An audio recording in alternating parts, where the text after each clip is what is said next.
खुद पर तू कर यकीन, मंजिल की ओर चल दे, न हो हताश परेशान, अपने इरादों को बल दे।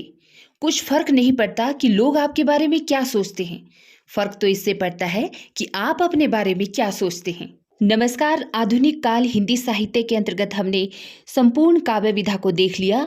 अब हम गद्य विधा के अंतर्गत देखेंगे उपन्यास और कहानी से संबंधित प्रश्नोत्तरी को। तो चलिए शुरू करते हैं आज की प्रश्नोत्तरी। पहला प्रश्न देखिए, निम्न में से उपन्यास विधा का जन्म किस शताब्दी में हुआ है? विकल्प है 15वीं शताब्दी, 18वीं शताब्दी, 16वीं शताब्दी या इनमें से कोई नहीं। उपन्यास विधा का जन्म सबसे पहले पश्चिम में हुआ था, 18वीं शताब्दी में। राइट, कहां पर? पश्चिम में। और उपन्यास दो शब्दों से मिलकर बना है, हम जानते हैं, उपधन न्यास। राइट, उपधन न्यास। उप का अर्थ होता है निकट की वस्तु, निकट, और न्यास का अर्थ होता है थाती, अर्थात वह रचना जो सामाजिक जीवन के अत्यंत निकट हो। और देखिए, उपन्यास को सामाजिक जीवन के अत्यंत निकट होने की वजह से आधुनिक युग का महाकाव्य भी कहा जाता है। क्या कहा जाता है उपन्यास को? आधुनिक युग का महाकाव्य। किस वजह से? सामाजिक जीवन की अत्यधिक निकट होने की वजह से। राइट, तो आपने याद रखना है, उपन्यास को सामाजिक जीवन के अत्यंत निकट होने की वजह से आधुनिक युग का महाकाव्य भी कहा जाता है। राइट, क्योंकि हम देखते हैं जितने भी उपन्यासों को आप पढ़ते हैं उसमें कहीं ना कहीं हमारे सामाजिक जीवन की घटनाओं का ही वर्णन मिलता है।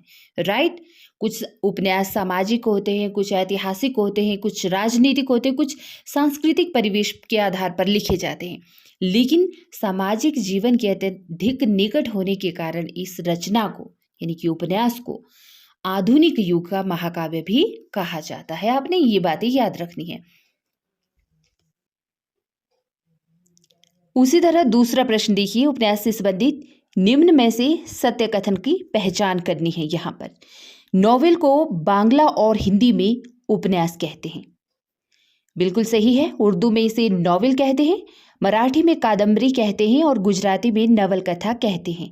तो यह सभी के सभी तथ्य सही हैं उपन्यास के संबंध में। कि देखिए, उपन्यास को अंग्रेजी में तो नॉवेल कहते हैं, हम सभी को पता है, लेकिन जो नॉवेल है उसको बांग्ला और हिंदी में उपन्यास कहते हैं, उर्दू में इसको नावल कहते हैं, मराठी में कादम्बरी कहते हैं और गुजराती में नवल कथा कहते हैं। अर्थात मैंने प्रश्न को इस तरह से तैयार किया है कि सारे के सारे तथ्य आपके सामने क्लियर हो जाएं। राइट, तीसरा प्रश्न देखिए, आचार्य शुक्ल ने निम्न में से किसे हिंदी का प्रथम प्रतिष्ठित उपन्यासकार माना है? किसके अकॉर्डिंग पूछा है? आचार्य शुक्ल के अकॉर्डिंग। क्या गोपाल राम गहमरी को, किशोरीलाल गोस्वामी को, श्रद्धा राम फिलौरी को या फिर लाला श्रीनिवास दास को? तो आचार्य शुक्ल ने किशोरीलाल गोस्वामी को। राइट, विकल्प 2 यहाँ पर सही उत्तर होगा। किशोरीलाल गोस्वामी को हिंदी का प्रथम प्रतिष्ठित उपन्यासकार माना है आचार्य शुक्ल ने। और यदि पूछा जाए कि हिंदी का प्रथम उपन्यास किसे माना जाता है, तो लाला श्रीनिवास दास कृत, जो यहाँ पे विकल्प 4 में आपको दिख रहे हैं, लाला श्रीनिवास दास, इनके द्वारा है एक परीक्षा गुरु। ओके, उपन्यास परीक्षा गुरु नाम का उपन्यास है, जो कि 1882 में आया था, 1882 में प्रकाशित हुआ था। तो इसे हिंदी का प्रथम उपन्यास माना है और प्रथम प्रतिष्ठित उपन्यासकार माना है किशोरीलाल गोस्वामी को। याद रखना है। प्रश्न 4, किस उपन्यासकार को हिंदी का कानन डायल कहा जाता है? बड़े ही महत्वपूर्ण और रिपीटेड प्रश्न है। देखिए, टीजीटी, पीजीटी, नेट, जेआरएफ जैसी परीक्षाओं में पूछे गए हैं। राइट, तो बताना है कि किस उपन्यासकार को हिंदी का कानन डायल कहा जाता है। क्या प्रेमचंद को, या जिनेंद्र कुमार को, या फिर गोपाल राम गहमरी को, या किशोरीलाल गोस्वामी को? तो गोपाल राम गहमरी को कहा जाता है क्या? कानन डायल, हिंदी का कानन डायल। विकल्प 3 यहाँ पर सही उत्तर होगा। देखिए, गोपाल राम गहमरी, इन्होंने जासूसी उपन्यास लिखे हैं, इस वजह से भी इनको याद किया जाता है। ओके, तो आपने याद रखना है, गोपाल राम गहमरी को हिंदी का कानन डायल कहा जाता है। इसी से संबंधित नेक्स्ट प्रश्न देखिए कि हिंदी में जासूसी उपन्यासों का प्रवर्तक किसे माना जाता है? जासूसी उपन्यासों का प्रवर्तक किसे माना जाता है हिंदी में? गोपाल राम गहमरी, पंडित गौरीदत्त को, सदाराम फिल्लौरी को या फिर लाला श्रीनिवास दास को? तो अभी हमने देखा कि गोपाल राम गहमरी को हिंदी में जासूसी उपन्यासों का प्रवर्तक माना जाता है। इनके उपन्यास आपने देखे होंगे, अद्भुत लाश, सरकटी लाश, डबल जासूस, जासूस की डायरी, बेगुनाह का खून जैसे इस तरह के जासूसी उपन्यास इन्होंने रचे हैं। तो इन्हें हिंदी का कानन डायल भी कहा जाता है गोपाल राम गहमरी को, और जासूसी उपन्यासों का प्रवर्तक भी माना जाता है हिंदी में। आगे बढ़ेंगे। हिंदी में आख्यायिका शैली का प्रथम उपन्यास किसे माना जाता है? आख्यायिका शैली, देखिए अलग अलग शैलियों में उपन्यास लिखे जाते हैं, रचे जाते हैं। तो पूछा है कि हिंदी में आख्यायिका शैली का प्रथम उपन्यास किसे माना जाता है? क्या मुंशी प्रेमचंद की गोदान को, या फिर श्यामा स्वप्न को, या फिर भाग्यवती उपन्यास को, या रहस्य कथा उपन्यास को? तो आख्यायिका शैली का प्रथम उपन्यास माना जाता है ठाकुर जगमोहन कृत श्यामा स्वप्न को। किसके द्वारा रचित है यह उपन्यास? ठाकुर जगमोहन, राइट, ठाकुर जगमोहन द्वारा रचित है श्यामा स्वप्न उपन्यास, जिसे हिंदी में आख्यायिका शैली का प्रथम उपन्यास माना जाता है। प्रेमचंद को उपन्यास सम्राट की संज्ञा किसने दी थी? क्या जिनेंद्र कुमार ने, शरद चंद्र चट्टोपाध्याय ने, डॉक्टर बच्चन सिंह ने, या फिर इनमें से कोई नहीं? तो देखिए मुंशी प्रेमचंद के बारे में भला कौन नहीं जानता, उन्हें उपन्यास सम्राट भी कहा जाता है, हम सभी जानते हैं, क्योंकि उन्होंने बहुत सारे उपन्यास रचे हैं। तो लेकिन ये बताना है कि उपन्यास सम्राट की संज्ञा उन्हें आखिर दी किसने? तो वह दी सुप्रसिद्ध बांग्ला कथाकार शरद चंद्र चट्टोपाध्याय ने। विकल्प 2 सही उत्तर, राइट। ये क्या है? सुप्रसिद्ध बांग्ला कथाकार, बांग्ला कथाकार रहे हैं शरद चंद्र चट्टोपाध्याय। ओके, इसीलिए इन्होंने ही मुंशी प्रेमचंद को उपन्यास सम्राट कहा था। प्रश्न 8 देखिए, मैं उपन्यास को मानव चरित्र का चित्र मानता हूं। मानव चरित्र पर प्रकाश डालना और उसके रहस्य को खोलना ही उपन्यास का मूल तत्व है। बताना है यह कथन किस रचनाकार का है? क्या मुंशी प्रेमचंद का, जिनेंद्र कुमार का, अज्ञेय का, या फिर मोहन राकेश का? देखिए यह कथन है मुंशी प्रेमचंद का। विकल्प 1 सही उत्तर। मुंशी प्रेमचंद जिनका मूल नाम था धनपत राय, राइट, धनपत राय मूल नाम, और ये उर्दू में लिखते थे नवाब राय के नाम से, उर्दू में लिखते थे नवाब राय के नाम से, और हिंदी में लिखते थे प्रेमचंद के नाम से, राइट, हिंदी में प्रेमचंद के नाम से लिखते थे। और इन्हें यह प्रेमचंद नाम दिया था। यह भी प्रश्न पूछा जाता है कि धनपत राय को प्रेमचंद नाम किसने दिया, राइट। तो एक पत्रिका आई थी, पत्र आया था, जमाना पत्र, जिसका नाम था जमाना, राइट। जमाना पत्र के संपादक रहे हैं दया नारायण निगम, दया नारायण निगम। इन्हीं यानी कि जमाना पत्र के संपादक दया नारायण निगम ने ही धनपत राय को प्रेमचंद नाम दिया था, राइट। इसीलिए ये फिर प्रेमचंद के नाम से ही हिंदी में जाने जाते हैं और बड़े ही प्रसिद्ध भी हुए। और यह कथन है स्वयं मुंशी प्रेमचंद का कि मैं उपन्यास को मानव चरित्र का ही चित्र मानता हूँ। मानव चरित्र पर प्रकाश डालना और उसके रहस्य को खोलना ही उपन्यास का मूल तत्व है।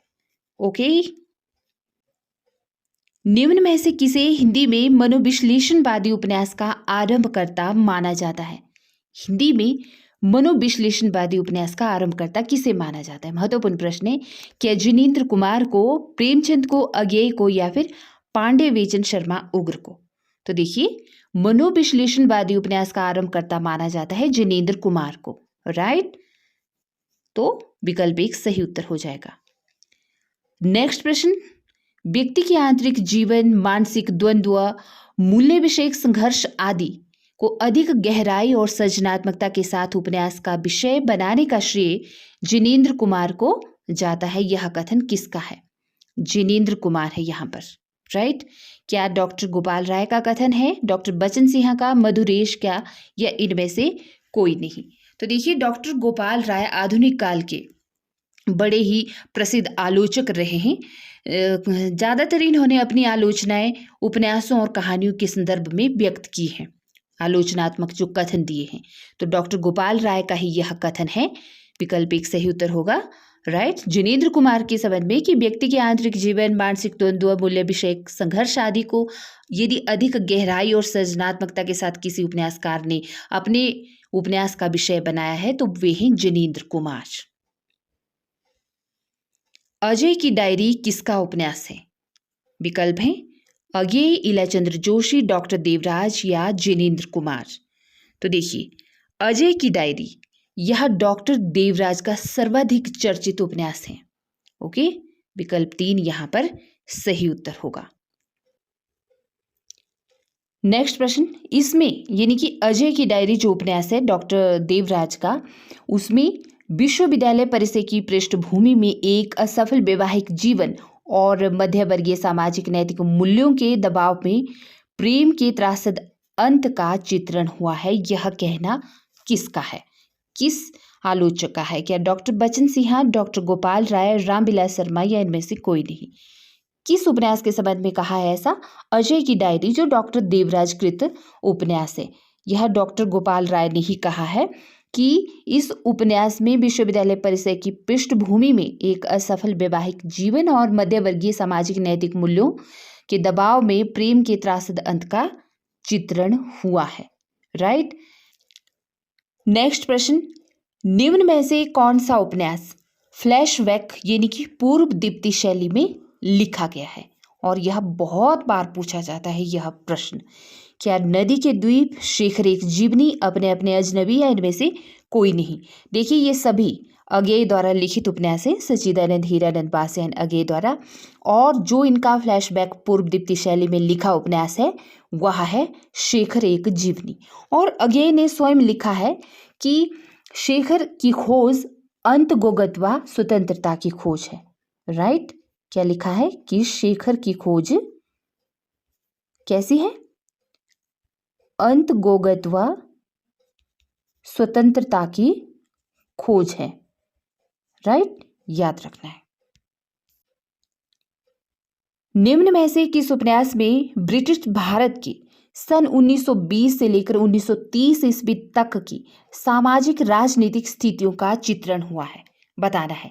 ब्रिटिश भारत के सन 1920 से लेकर 1936 ईस्वी तक की सामाजिक राजनीतिक स्थितियों का चित्रण किस उपन्यास में हुआ है? बताना है। क्या निशिकांत उपन्यास में, ढलती रात उपन्यास में, तट के बंधन उपन्यास में, या फिर अर्धनारीश्वर उपन्यास में? एक बात मैं आपको बता दूं कि ये सभी जो भी विकल्प में आपको उपन्यास दिख रहे हैं यह विष्णु प्रभाकर के उपन्यास हैं, विष्णु प्रभाकर जी के। ओके, और यह जो जिसमें 1920 और से लेकर 1936 ईस्वी तक के सामाजिक राजनीतिक स्थितियों का यानी कि जो ब्रिटिश भारत के अंदर का वर्णन किया है वह किया है इन्होंने ढलती रात उपन्यास में। विकल्प 2 सही उत्तर। एक रात का नर्क किसका उपन्यास है? विकल्प हैं उदय शंकर भट्ट, उपेंद्र नाथ अश्क, विष्णु प्रभाकर, या फिर अज्ञेय। तो एक रात का नर्क यह उपन्यास है आपके उपेंद्र नाथ अश्क द्वारा रचा हुआ। और इनका एक और उपन्यास है जिसका नाम है नन्ही कंदील, नन्ही कंदील। और इसी नन्ही कंदील का आगे का अंश माना जाता है यह एक रात का नर्क, राइट। जैसे हम लिखते हैं ना कि किसी ने कोई उपन्यास लिखा होता है, उसका एक भाग होता है, फिर दूसरा भाग, फिर तीसरा भाग। तो इस तरह से जो नन्ही कंदील है उपेंद्र नाथ अश्क का उपन्यास, उसी का भाग माना जाता है यानी कि अंश माना जाता है इनका एक रात का नर्क उपन्यास भी। प्रश्न 16 देखिए, निम्न में से किस उपन्यास में बंगाल के अकाल की त्रासदी का चित्रण है? बंगाल के अकाल की त्रासदी का चित्रण किस उपन्यास में है? क्या महाकाल में, बूंद और समुद्र उपन्यास में, शतरंज के मोहरे उपन्यास में, या फिर सुहाग के नूपुर उपन्यास में? सबसे पहले तो ये सभी के सभी उपन्यास हैं अमृतलाल नागर के। ओके, अमृतलाल नागर आपने याद रखना है। ये सारे उपन्यास उन्हीं के द्वारा रचित हैं। लेकिन पूछा है कि बंगाल के अकाल की त्रासदी का चित्रण इनमें से किस उपन्यास में हुआ है। तो देखिए, महाकाल उपन्यास है अमृतलाल नागर का, उसी में बंगाल के अकाल की त्रासदी का चित्रण हुआ है। अमृतलाल नागर ने सामाजिक यथार्थ के उपन्यास लिखे हैं, सामाजिक राजनीतिक परिवर्तन के उपन्यास लिखे हैं इन्होंने, और ऐतिहासिक तथा सांस्कृतिक उपन्यास लिखे हैं। इन सभी तरह के उपन्यास लिखे हैं अमृतलाल नागर ने। महाकाल की बात करूं तो यह 1947 का उपन्यास है, 1947 में यह आया था। और बूंद और समुद्र की बात करूं तो यह 1956 में आया था, राइट। और शतरंज के मोहरे इनका 1959 में आया था, 1959 में। और सुहाग के नूपुर आया था इनका 1960 में। इस तरह से इनका ये रचना वर्ष है, ओके, आपने याद रखने हैं। नेक्स्ट प्रश्न देखिए, तुलसीदास के जीवन को केंद्र में रखकर लिखा गया उपन्यास कौन सा है? मानस का हंस, खंजर नयन, करवट, पीढ़ियां या फिर नाचो बहुत गोपाल। तुलसीदास के जीवन को केंद्र बनाकर लिखा गया उपन्यास बताना है कौन सा है। तो तुलसीदास के जीवन को केंद्र बनाकर लिखा गया उपन्यास है मानस का हंस, विकल्प एक सही उत्तर। और खंजर नयन, यह सूरदास के जीवन को केंद्र में रखकर लिखा गया है, खंजर नयन सूरदास के जीवन को। और ये सभी के सभी भी किसके उपन्यास है? अमृतलाल नागर के ही हैं, ओके, अमृतलाल नागर की ही, जो हमने ऊपर देखी, ये सारे तमाम इन्हीं के द्वारा, अमृतलाल नागर द्वारा लिखे हुए महत्वपूर्ण उपन्यास है। मानस का हंस तुलसीदास के जीवन पर केंद्रित है, खंजर नयन सूरदास के जीवन पर केंद्रित है। और यदि मैं बात करूं इनकी रचना वर्ष की या प्रकाशन वर्ष की, तो मानस का हंस है 1972 का, 1972 मानस का हंस। खंजर नयन 1981 का है, 1981। और करवट है 1985। आप इसको सीक्वेंस में कर लीजिएगा, ओके।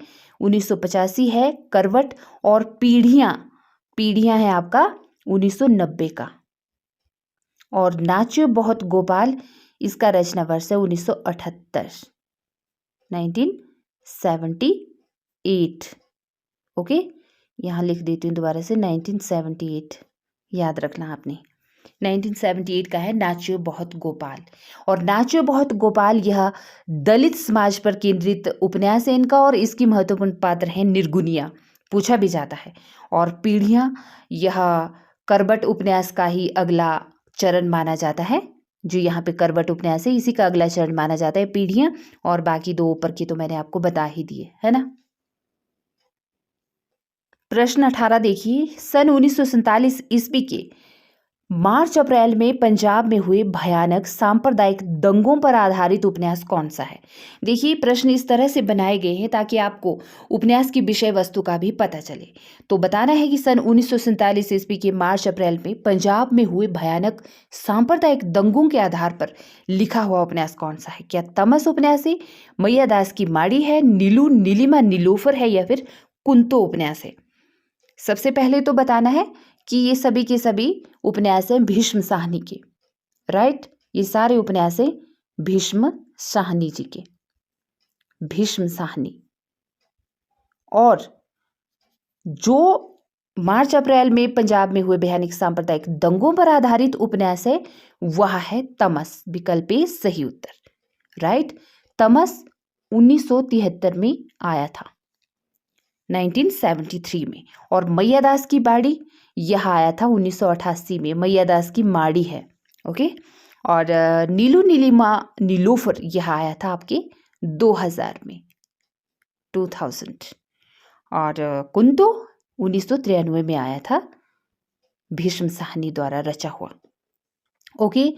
और तमस, तो आपको तमस की विषय वस्तु का पता तो चल गया। मैया दास की माड़ी के बारे में बात करें तो यह एक ऐतिहासिक पृष्ठभूमि पर लिखा हुआ उपन्यास है, और इसमें पंजाब के सामाजिक राजनीतिक जीवन का यथार्थ चित्रण किया गया है, ओके। और नीलू नीलिमा नीलोफर, इस उपन्यास में हिंदू मुस्लिम युवक युवतियों के प्रेम संबंध की कथा कही गई है, नीलू नीलिमा नीलोफर में। और कुंतो में नारी जाति की पराधीनता का वर्णन किया गया है, राइट। नारी जाति की पराधीनता का एक इसमें अंकन हुआ है, कुंतो उपन्यास में। तो ये भीष्म साहनी के सभी उपन्यास हैं। और जो 1947 ईस्वी में मार्च अप्रैल पंजाब में हुए भयानक सांप्रदायिक दंगों पर आधारित उपन्यास है, वह है तमस। नेक्स्ट प्रश्न, सेठ बांकेमल किसकी रचना है या किसका उपन्यास है? सेठ बांकेमल क्या पांडे बेचन शर्मा उग्र का, यशपाल का, अमृतलाल नागर का या फिर भगवती चरण वर्मा का? तो देखिए, सेठ बांकेमल यह उपन्यास है अमृतलाल नागर का। राइट, विकल्प 3 यहाँ पर सही उत्तर होगा। और अमृतलाल नागर ने यह उपन्यास कब लिखा था? 1955 में। 1955 में इसका प्रकाशन हुआ था। राइट, अमृतलाल नागर का उपन्यास है सेठ बांकेमल। मेरी तेरी उसकी बात किसकी रचना है या किसका उपन्यास है? मेरी तेरी उसकी बात भगवती चरण वर्मा का या यशपाल का या उदय शंकर भट्ट का या अमृतलाल नागर का? तो देखिए, मेरी तेरी उसकी बात यह है यशपाल का उपन्यास। विकल्प 2 सही उत्तर। और मेरी तेरी उसकी बात, इसका प्रकाशन वर्ष कब का है? 1974 का, 1974। भाग्यवती के लेखक कौन हैं? भाग्यवती क्या लाला श्रीनिवास दास, देवकी नंदन खत्री, श्रद्धा राम फिलौरी या लज्जा राम मेहता? तो देखिए, भाग्यवती उपन्यास है श्रद्धा राम फिलौरी का। विकल्प 3 सही उत्तर। श्रद्धा राम फिलौरी का भाग्यवती उपन्यास है 1877 ईस्वी का रचना वर्ष है, 1877 ईस्वी। देश विभाजन को लेकर लिखा गया उपन्यास कौन सा है? देश विभाजन को लिखा गया, क्या अमृत और विष, झूठा सच, अपने अपने अजनबी या फिर अंतराल? तो देखिए, देश विभाजन पर लिखा गया उपन्यास है झूठा सच। विकल्प 2 यहां पर होगा सही उत्तर। ओके, और इसके 2 भाग हैं, झूठा सच के 2 भाग। और यह यशपाल का उपन्यास है, यशपाल द्वारा रचित। 2 भाग है इसके। पहला भाग इसका 1958 में और दूसरा भाग 1960 में प्रकाशित हुआ था। राइट, जो कि देश विभाजन को लेकर लिखा गया उपन्यास है। चॉकलेट उपन्यास किसकी रचना है या किसका उपन्यास है? चॉकलेट चतुरसेन शास्त्री का, पांडे बेचन शर्मा उग्र का, ऋषभ चरण जैन या फिर इलाचंद्र जोशी? तो देखिए, चॉकलेट उपन्यास रचित है पांडे बेचन शर्मा उग्र द्वारा। और कब रचा है इन्होंने यह चॉकलेट उपन्यास? 1927 ईस्वी में। 1927 ईस्वी का रचना वर्ष है। उग्र का उपन्यास है चॉकलेट। कटरा बी आरजू किसकी रचना है या किसका उपन्यास है? कटरा बी आरजू असगर बजाहत का, गुलशेर खां का, राही मासूम रजा का या अब्दुल बिस्मिल्लाह का? तो देखिए, कटरा बी आरजू यह उपन्यास है राही मासूम रजा का। विकल्प 3 सही उत्तर। ओके, और 1978 ईस्वी का प्रकाशन वर्ष है, 1978 ईस्वी। नेक्स्ट, इनमें से कौन सी रचना या फिर कौन सा उपन्यास कृष्णा सोबती जी द्वारा रचित है? कृष्णा सोबती का कौन सा उपन्यास है? दिए गए विकल्पों में से बताना है। क्या विजन, आंवा, जिंदगी नामा या चितकोबरा? तो देखिए, जिंदगी नामा एक बड़ा ही प्रसिद्ध उपन्यास रहा है कृष्णा सोबती जी का। ओके, और इसके प्रकाशन वर्ष की बात करें तो 1979 इसका प्रकाशन वर्ष है, 1979 ईस्वी। कृष्णा सोबती का यह उपन्यास है। निम्नलिखित में से कौन सी रचना उपन्यास नहीं है पूछा है। राइट, कौन सी रचना उपन्यास नहीं है? रात का रिपोर्टर, विषाद मठ, पश्यंती या फिर अजय की डायरी? तो देखिए, ये बाकी सभी तो उपन्यास हैं, लेकिन इसमें जो विकल्प 3 है ना, पश्यंती, यह उपन्यास नहीं है। क्यों? क्योंकि यह एक निबंध संग्रह है। निबंध संग्रह है पश्यंती। ओके, और किसका है यह? धर्मवीर भारती का। धर्मवीर भारती द्वारा रचित निबंध संग्रह है पश्यंती, इसीलिए यह उपन्यास की श्रेणी में नहीं आता है ना। इनमें से गंगोली गांव किस उपन्यास के केंद्र में? देखिए, उपन्यास की विषय वस्तु पूछी जाती है कि यह फलाना उपन्यास किस विषय वस्तु पर आधारित है, और साथ ही उस या संबंधित उपन्यास से संबंधित गांव भी पूछा जाता है जो बड़ा प्रसिद्ध रहे हैं। ये गंगोली गांव हो, चाहे चाहे वो शिवपालगंज हो, है ना, इस तरह से बहुत पूछे जाते हैं। तो यहाँ पे पूछा है गंगोली गांव किस उपन्यास का केंद्र है? क्या जल टूटता हुआ का, अलग अलग बैतरणी, परती परिकथा या फिर आधा गांव? तो देखिए, आधा गांव उपन्यास, पता नहीं आपने पढ़ा होगा कि नहीं, राही मासूम रजा का उपन्यास है यह आधा गांव। राही मासूम रजा द्वारा रचित आधा गांव, और इसी उपन्यास से संबंधित है यह गंगोली गांव। ओके, महत्वपूर्ण है। और आधा गांव का रचना वर्ष कब रहा है? तो 1966 रहा है इसका रचना वर्ष, 1966 का यह उपन्यास है आधा गांव। राइट, किसका? राही मासूम रजा का। और गंगोली गांव आधा गांव उपन्यास से ही संबंधित है। इसमें से कौन सा उपन्यास विभाजन समस्या पर आधारित नहीं है? बताना है। जो विभाजन समस्या पर आधारित उपन्यास नहीं है, देखिए वह उपन्यास है आखिरी कलाम। आखिरी कलाम उपन्यास है आपके दूधनाथ सिंह का। दूधनाथ सिंह द्वारा रचित है यह 2003 में। ओके, और आधा गांव यह विभाजन समस्या पर आधारित है। अभी हमने बात की 1966 का उपन्यास है किसका? राही मासूम रजा का। राही मासूम रजा द्वारा रचित। और सूखा बरगद यह उपन्यास है 1986 का, 1986 का। मंजूर एहतेशाम का। मंजूर एहतेशाम द्वारा रचित है यह। और झूठा सच तो आप जानते हैं यशपाल का उपन्यास है। यह 2 भागों में आया था।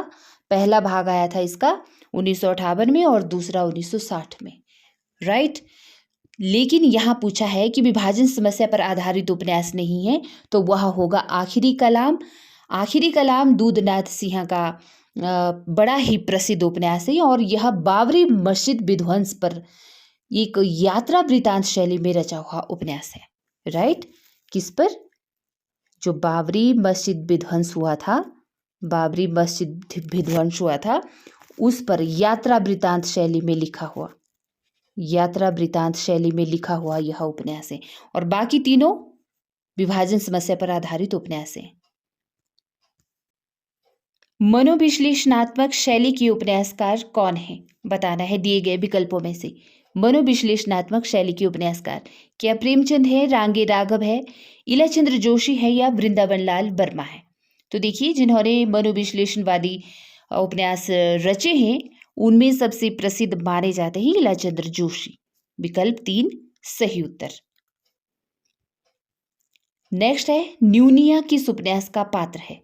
अब उपन्यास की विषय वस्तु तो पूछी जाती है, किस गांव से संबंधित है, कोई प्रसिद्ध गांव हो वह भी पूछा जाता है, और उस उपन्यास के जो बड़े ही प्रसिद्ध पात्र या मुख्य चरित्र होते हैं उनके नाम भी पूछे जाते हैं। तो यहाँ पर पूछा है न्यूनिया किस उपन्यास का पात्र है? क्या नामदास का पोथा, चारुचंद्र लेख, पुनर्नवा या बाणभट्ट की आत्मकथा? सबसे पहले मैं बता दूं कि ये सभी के सभी उपन्यास हैं आपके हजारी प्रसाद द्विवेदी जी के। हजारी प्रसाद द्विवेदी जी के उपन्यास हैं ये सारे ही विकल्पों में दिए हुए। और यहाँ पर पूछा है न्यूनिया किस उपन्यास की पात्र हैं? तो यह है बाणभट्ट की आत्मकथा। बाणभट्ट की आत्मकथा यह उपन्यास आया था आपके 1946 ईस्वी में, 1946 में। मैं बोरीशाइला किसकी रचना है? मैं बोरीशाइला यह किसकी रचना है, यह किसका उपन्यास है? बताना है। अनामिका का, महुआ माझी का, मैत्रेयी पुष्पा का या चित्रा मुदगल का? तो देखिए, मैं बोरीशाइला यह रचना है या यह उपन्यास है महुआ माझी का। विकल्प 2 यहां पर हो जाएगा सही उत्तर। तीसरा है अलमा कबूतरी। अलमा कबूतरी किसका उपन्यास है? मृदुला गर्ग का, गीतांजलि श्री का, मैत्रेयी पुष्पा का या चित्रा मुदगल का? तो देखिए जी, अलमा कबूतरी यह उपन्यास रहा है आपका मैत्रेयी पुष्पा द्वारा रचा हुआ। और कब? 2000 में, 2000 ईस्वी में। राइट, मैत्रेयी पुष्पा, अलमा कबूतरी 2000 ईस्वी में रचा हुआ। निम्न में से कौन सा उपन्यास देवकीनंदन खत्री का नहीं है? देवकीनंदन खत्री जी का नहीं है। क्या नरेंद्र मोहिनी, भाग्यवती, चंद्रकांता या कुसुमलता? तो देखिए, भाग्यवती उपन्यास जो है वह देवकी नंदन खत्री द्वारा रचित नहीं माना गया है। क्यों? क्योंकि भाग्यवती उपन्यास किसका है? श्रद्धाराम फिलौरी का है। श्रद्धाराम फिलौरी। ओके, आपको समझ नहीं आती होगी मेरी राइटिंग, बोलते भी होंगे कि कैसे लिखती है यार, समझ आया करो आप मैं जो भी बोलती हूँ। श्रद्धाराम फिलौरी का है भाग्यवती, 1877 ईस्वी का, 1877 ईस्वी का। ओके।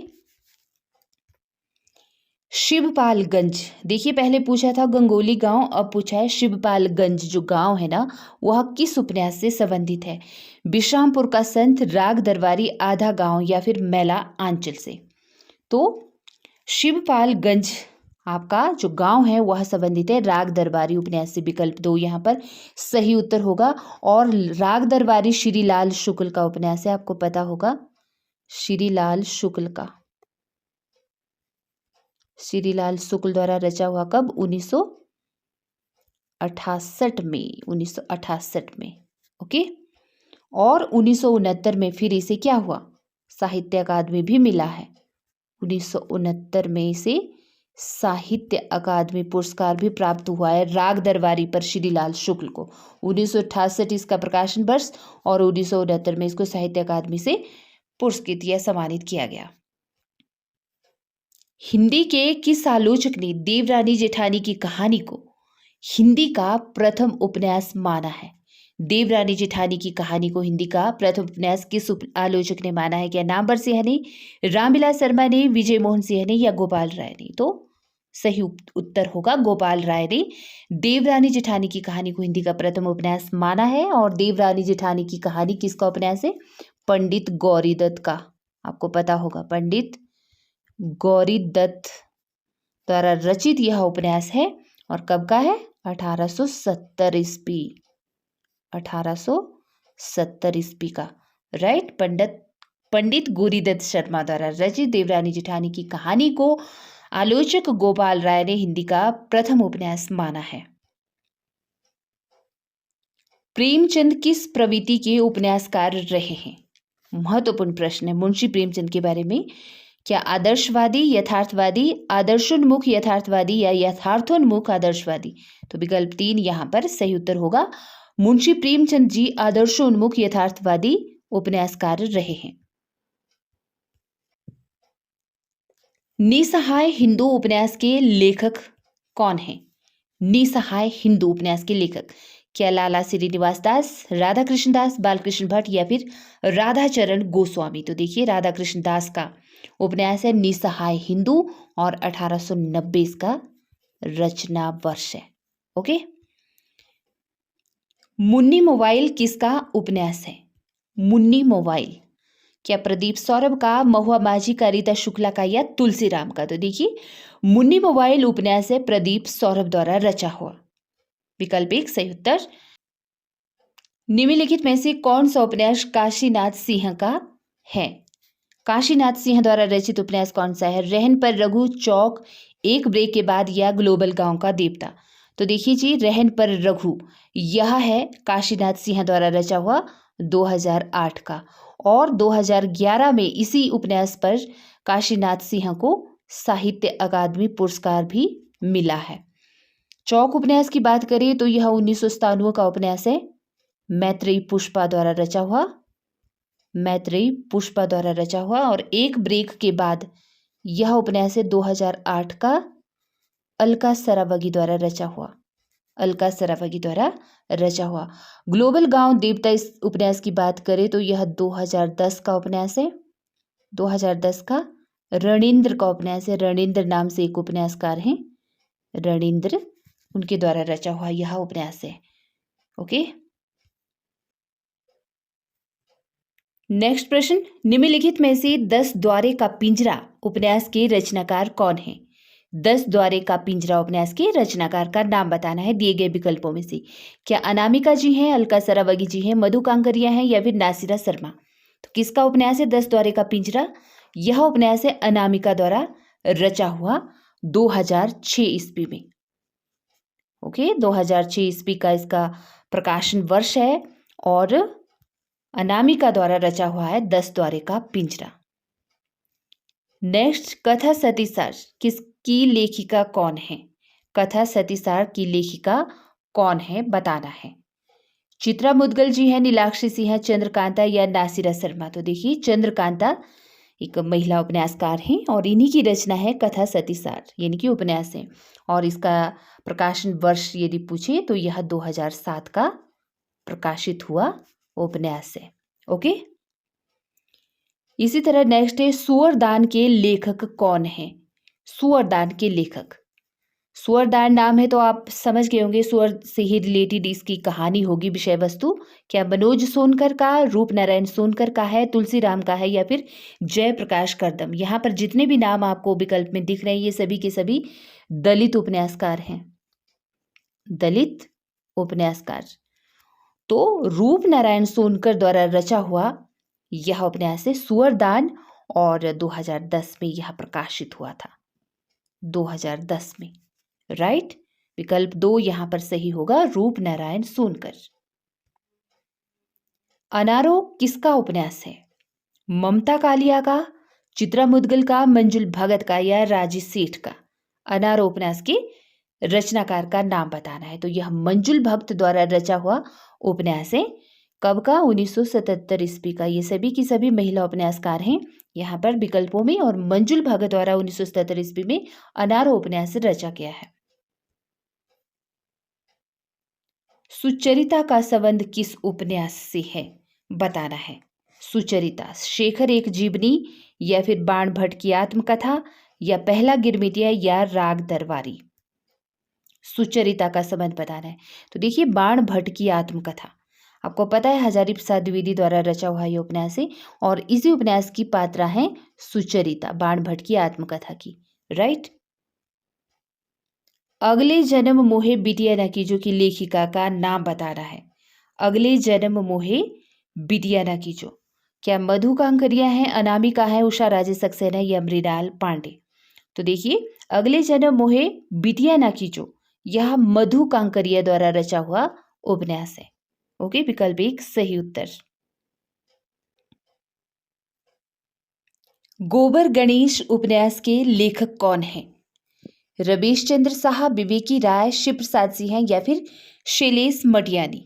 तो देखिए जी गोबर गणेश उपन्यास के लेखक है रमेश चंद्र साहा और 1978 ईस्वी इस उपन्यास का प्रकाशन वर्ष है। 1978 ईस्वी रमेश चंद्र साहा का उपन्यास है गोबर गणेश। और साथ ही आपने याद रखना है ये एक और उपन्यास है रमेश चंद्र साहा का जिसका नाम है विनायक, और विनायक उपन्यास पर इन्हें साहित्य अकादमी पुरस्कार मिला है। साहित्य अकादमी पुरस्कार से सम्मानित किया जा चुका है विनायक उपन्यास पर। किसे? रमेश चंद्र साहा को।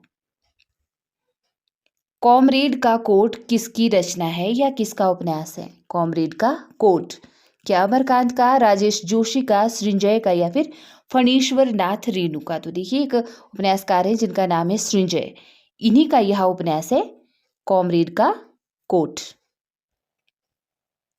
नेक्स्ट प्रश्न, श्यामा स्वप्न के लेखक कौन है या श्यामा स्वप्न उपन्यास किसका है? क्या किशोरी लाल गोस्वामी का, ठाकुर जगमोहन सिंह का, गोपाल राम गहमरी या इनमें से कोई नहीं? तो ठाकुर जगमोहन सिंह का उपन्यास है श्यामा स्वप्न। यह इनका उपन्यास है रचा हुआ 1888 में। राइट, 1888 ईस्वी में। 888 ठाकुर जगमोहन सिंह श्यामा स्वप्न उपन्यास के लेखक। नेक्स्ट देखिए, मेरी तेरी उसकी बात के लेखक का नाम बताना है। क्या भगवती चरण वर्मा है, यशपाल है, अमृतलाल नागर या शिव प्रसाद सिंह? मेरी तेरी उसकी बात, तो यह उपन्यास है यशपाल का। कब का? 1974 ईस्वी का। 1974 ईस्वी। ओके,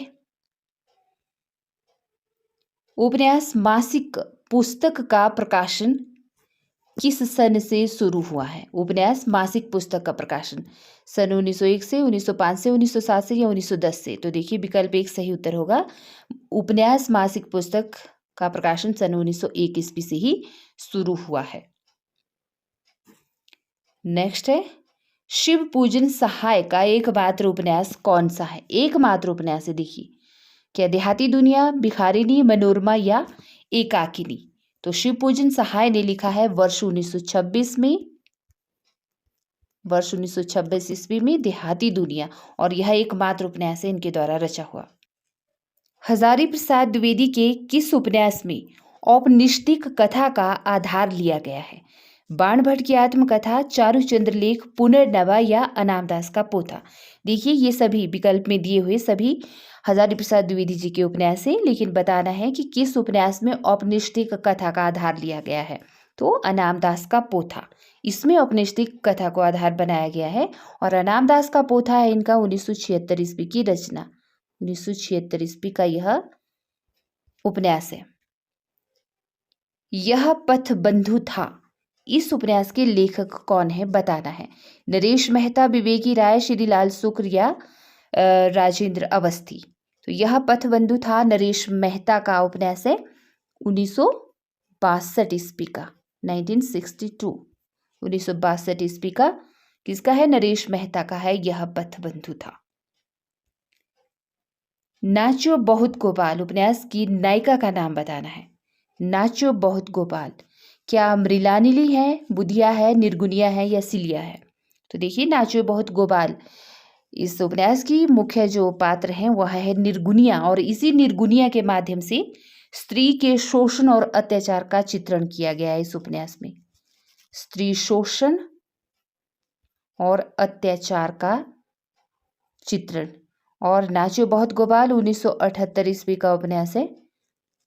किसका है? अमृतलाल नागर का, अमृतलाल नागर साहब का यह उपन्यास है 1978 ईस्वी का, और इसमें स्त्री शोषण और उसके अत्याचार का वर्णन है, चित्रण है। अमृतलाल नागर ने सामाजिक विषमताओं की उधेड़-बुन का उपन्यास लिखा है यह नाचो बहुत गोपाल। ओके, जिसकी प्रमुख पात्र हैं निर्गुनिया। शेखर एक जीवनी उपन्यास की स्त्री पात्र का नाम बताना है। शेखर एक जीवनी की क्या रेखा और गोरा, अमला और रंजना, सेल्मा और योगी या फिर शशि और सरस्वती? तो शेखर एक जीवनी यह अज्ञेय का उपन्यास है, सच्चिदानंद हीरानंद पासवान अज्ञेय द्वारा, जो 2 भागों में है, 2 भाग हैं इसके, इस उपन्यास के, राइट। और इसकी जो प्रमुख स्त्री पात्र हैं वे हैं विकल्प 4 शशि और सरस्वती, राइट। इसमें देखिए शेखर एक जीवनी में जो शेखर है ना प्रमुख पात्र, जो एक क्या बोलते हैं पुरुष पात्र है, हाँ, जो पुरुष पात्र हैं वह अपने तर्कों के माध्यम से समाज को बदलना चाहता है, और पराधीनता उसे जरा भी स्वीकार नहीं है। यह एक मनोविश्लेषणात्मक उपन्यास है अज्ञेय का, मनोविश्लेषणात्मक उपन्यास, और शेखर इसका प्रमुख पुरुष पात्र है, और जो अपने तर्कों के हिसाब से समाज को बदलना चाहता है और किसी भी तरह की पराधीनता उसे स्वीकार नहीं है। लेकिन यहाँ पे पूछा है कि इसकी स्त्री पात्र कौन कौन सी है, तो सरसी और सरस्वती हैं। भारत विभाजन पर आधारित उपन्यास नहीं है बताना है। झूठा सच तो है, तमस भी है, आधा गांव भी है, सीधी सच्ची बातें, यह भारत विभाजन पर आधारित उपन्यास नहीं है। भारत विभाजन पर आधारित उपन्यास नहीं है, कौन सा नहीं है? क्या झूठा सच यह तो है, तमस भी है, आधा गांव भी है, लेकिन सीधी सच्ची बातें यह भारत विभाजन पर आधारित उपन्यास नहीं है। सीधी सच्ची बातें यह भगवती चरण वर्मा का उपन्यास है, भगवती चरण वर्मा द्वारा लिखा हुआ उपन्यास है यह। कब? 1968 का, 1968 ईस्वी का, राइट। बाकी जो झूठा सच है यशपाल का वह भारत विभाजन पर आधारित है, तमस है भीष्म साहनी का वह भी भारत विभाजन पर आधारित है, और आधा गांव, आधा गांव किसका है? आपकी राही मासूम रजा का उपन्यास है, यह भी भारत विभाजन पर आधारित है। लेकिन सीधी सच्ची बात है भगवती चरण वर्मा का उपन्यास है जो 1968 में लिखा गया है, जो भारत विभाजन पर आधारित नहीं है। इनमें से कौन सी रचना भीष्म साहनी की है, बताना है। कौन सी रचना भीष्म साहनी की है? बुनी हुई रस्सी, कड़ियाँ, बहुत रात गए या कुछ और कविताएं। तो देखिए जी, कड़ियाँ रचना भीष्म साहनी द्वारा रची हुई है और इसका रचना वर्ष है 1970 ईस्वी। 1970 ईस्वी की रचना है, भीष्म साहनी का उपन्यास है यह, कड़ियाँ नाम से। नेक्स्ट, कौन सा उपन्यास भगवती चरण वर्मा का नहीं है? तो आपको इस तरह से पहचान भी पता होनी चाहिए कि कौन किसका है, कौन किसका नहीं है। क्या पतन, टेढ़े मेढ़े रास्ते, चित्रलेखा या फिर न आने वाला कल? तो देखिए, न आने वाला कल यह भगवती चरण वर्मा का उपन्यास नहीं है, बल्कि न आने वाला कल यह किसका उपन्यास है? मोहन राकेश के बारे में कौन नहीं जानता होगा? आधे अधूरे के रचनाकार मोहन राकेश, राइट। इन्हीं का रचना है यह 1968 ईस्वी की। 1968 ईस्वी की रचना है न आने वाला कल, मोहन राकेश का उपन्यास है यह, बल्कि और बाकी तेरे मेरे रास्ते, चित्रलेखा और पतन यह भगवती चरण वर्मा के हैं। नेक्स्ट प्रश्न देखिए, लाल पसीना उपन्यास के लेखक कौन है? लाल पसीना, अब पसीना भी लाल रंग का होता है। देखिए, क्या रामदीप धुरंधर हैं, अभिमन्यु अनंत हैं, या फिर हेमराज सुंदर हैं, या अनंत गोपाल शिवड़े हैं?